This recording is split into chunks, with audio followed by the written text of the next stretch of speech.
Viewers, अच्छी खबर है पाकिस्तान की इकॉनमी के हवाले से, और वो ये कि आईएमएफ ने पाकिस्तान की तरफ से दी जाने वाली दरख्वास्त नए कर्ज़ प्रोग्राम की उसे मंजूर कर लिया है। हमारे और आपके इल्म में है कि पाकिस्तान के वज़ीर ख़जाना मोहम्मद औरंगज़ेब इन दिनों अमेरिका के दौरे पर हैं, वाशिंगटन में हैं, जहां वो मुलाकातें कर रहे हैं आईएमएफ हुकाम के साथ और वर्ल्ड बैंक के जो हुकाम हैं उनके साथ। और इन मुलाकातों में आईएमएफ की जो लीडरशिप है और उनके जो हुकाम है आईएमएफ के,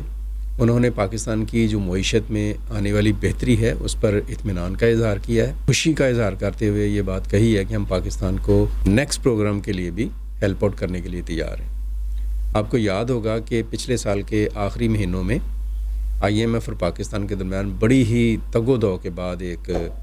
स्टैंड बाय एग्रीमेंट हुआ था $3 अरब का, जो इस मार्च में कंक्लूड हुआ है और अप्रैल में उसकी आखिरी किस्त किसी भी दिन मतवक्के है $1.1 अरब की। और उसके बाद इम्कान है कि पाकिस्तान का जो वफद है वो आई थिंक सो मेरा ख्याल अगले महीने पाकिस्तान आएगा नए एग्रीमेंट्स के लिए, मुज़ाकरात के लिए, नए जो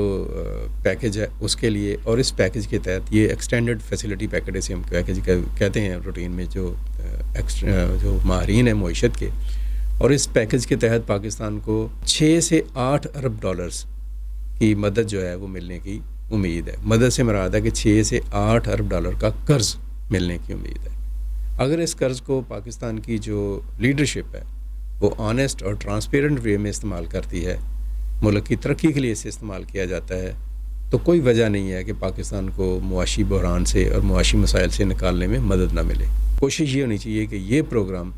पाकिस्तान के लिए एक आखिरी प्रोग्राम हो। इसके बाद पाकिस्तान को आईएमएफ जाने की ज़रूरत पेश ना आए, बल्कि अपने जो उसके वसाइल हैं उनको बरूए कार लाया जाए और उन वसाइल की मदद से मुल्क की तरक्की को यकीनी बनाया जाए।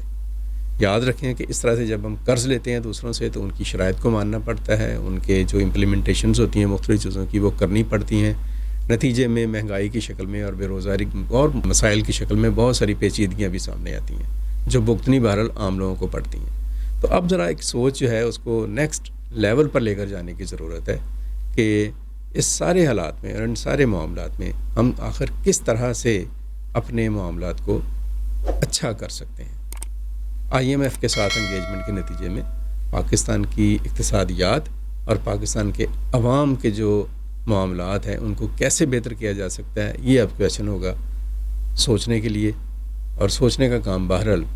लीडरशिप का है, हुकूमतों का है, और उन्हें बहरहाल इस बात के ऊपर अब तय करना चाहिए, सोचना चाहिए कि अब बहुत हो गया, अब अपने वसाइल को बरूए कार लाते हुए मुल्क को तरक्की देने का टाइम आ जाना चाहिए। बहुत शुक्रिया।